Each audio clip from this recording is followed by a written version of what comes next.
anything like me, you've been pretty frustrated with how much problems you've had with your American Standard Spectra Versa shower head.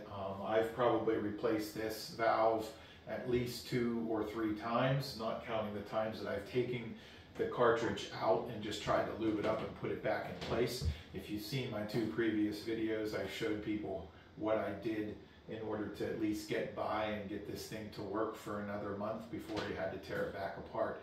So recently I saw online that American Standard has finally redesigned this push button system. So it's no longer a push button, but it's an actual lever that you turn for the diverter valve rather than a push button.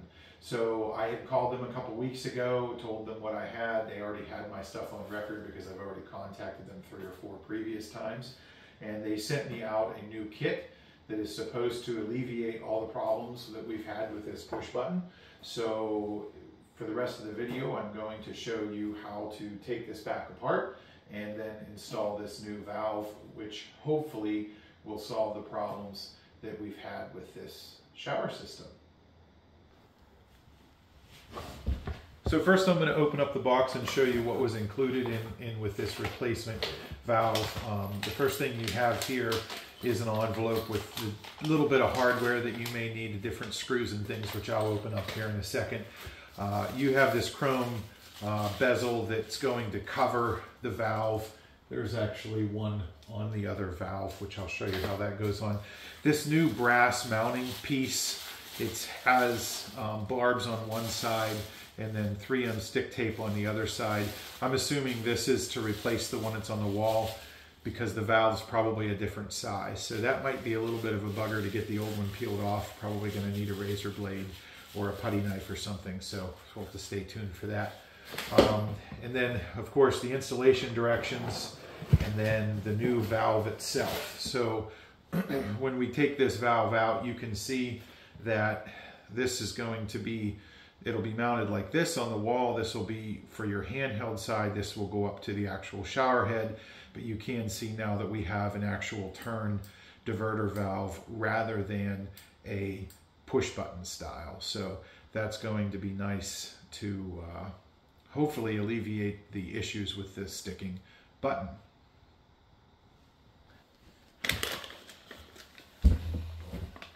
So looking inside this envelope that they gave us with the different hardware, the mounting hardware, there's a couple of stainless screws, there's a couple of drywall, I can't remember what you call those, plugs, and then there's the set screws for the actual mounting the valve on the brass mount plate, and then you have, of course, your Allen wrench to install those set screws. There's 2 tools we're going to need to do this valve replacement today. The first one is going to be the Allen wrench that's included in the little kit that I showed you, that little pouch that had the stainless screws and that brass mounting piece also for the valve. And then the other piece of equipment you're going to need and provide yourself is going to be an adjustable wrench. This was the one that was closest that I had. It's probably a little bit big for this job, but it worked fine. If you have a little smaller one, it would probably work just as well. First thing you're going to want to do is to disconnect the handheld shower head from this bottom of this diverter valve. So I just going to use my adjustable wrench here to loosen up this nut until it's loose enough to hand remove it. There may be a little bit of water that comes out of this. Just if you're standing in your socks, you might want to put shoes on or stand in your bare feet. The next thing you're going to want to do is to pull back this collar and pull back the collar above to then completely remove the entire shower head assembly from the wall. So in order to do that, you're going to need an Allen wrench. I'm hoping the one that came in the kit will work. I would assume that it would, but there's a little set screw right in here behind this chrome bezel, and you need to loosen it up enough yes, it does work. That is the same size as the new one. So just loosen this up just a little bit. Tell when you think it'll come off. There is a set screw on the other side as well, so both of those need to be loosened up on both sides. Now you can see it's loose enough that it's going to come off there. I'm going to do the exact same thing up here on the top where the water actually comes in. Use your Allen wrench to loosen up those set screws enough that we can slide this whole assembly off. This one on the top, if I remember correctly, it kind of holds itself in place a little bit more, so you may have to give it a little bit of a pull, more so than the one on the bottom.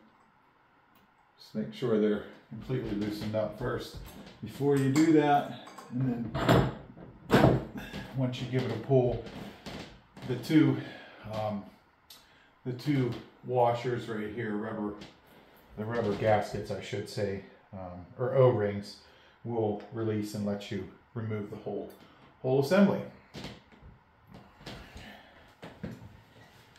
All right, so I grabbed the new valve assembly, diverter valve assembly, and checked it, and thankfully it actually slides right on the original one for what we had there before. So I'm not going to have to peel this off or try to install a new one. In the kit they did install, or they included a new one, but it does not look like we're going to need to use that, which I'm thankful about.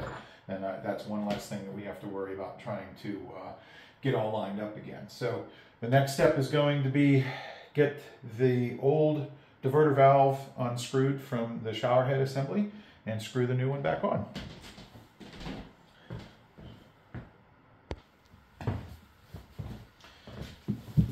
Alright, so the next part is going to be to loosen this collar up here that's on the old diverter valve. You actually want to be careful with this because this part is not replaced. This part is actually going to be reused when we install the new diverter valve. So I like to just use my adjustable wrench just to get it loose enough so I can then hand loosen it up the rest of the way. And the diverter valve, as you can see, should pop right off nice and easy like that. Notice this chrome bezel right here is going to be the same. So they did include a replacement one in the kit. We can double check though and see it's the exact same one. So I'm just going to reuse the one that we had on our shower already. And then you can reinstall this. Make sure whenever you put this in that you get this started. I would hand start it first just so there's no risk of cross-threading it. And then once you get that snug down, you're going to want to make sure that's tight. Otherwise, whenever you turn it to put the water through the shower head, it will leak.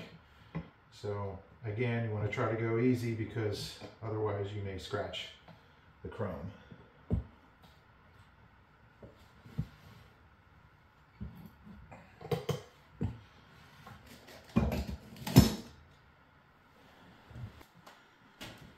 All right, so now that you have the new diverter valve installed, it's going to be a matter of getting it twisted over so it is in the correct orientation, and then slipping it back on to the lower and the upper brass piece here. This can be a little bit tricky. Kind of have to work it back and forth. You want to make sure you get the top one especially pushed all the way on because it sticks. Sometimes it doesn't want to go on. You have to add a little persuasion to it by tapping it. I want to make sure that those set screws are all the way out. If the top gets put on, there, see, I had to kind of pull the bottom out a little bit. Now the top out, slid on all the way. So both sides are fully seated. So now you can proceed to tighten up the set screws on both parts and then push your chrome bezels back into place.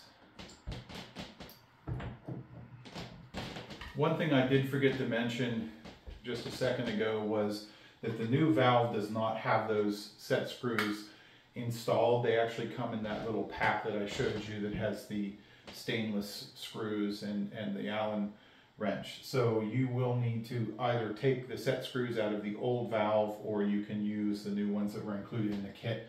Doesn't really matter, but you'll need to install those on this new lower valve. So once those set screws are tightened up and the chrome bezels are pushed up into place, you can go ahead and reinstall your handheld shower. That's just a matter of tightening these on the bottom of the valve here and then giving it a little, maybe like a quarter turn or so, half turn with your adjustable wrench. And that should be it. So now we need to test it out and see how it works.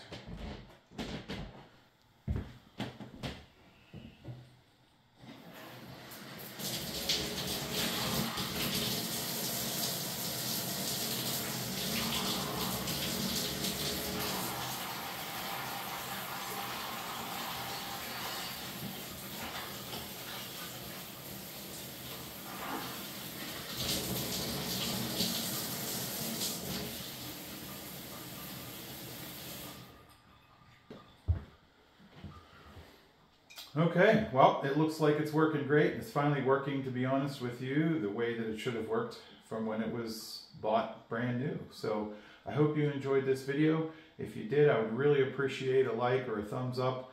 And if you feel you'd like to subscribe, I would really appreciate that too. I'm starting to try to grow this channel a little bit, and every one helps. Have a great day.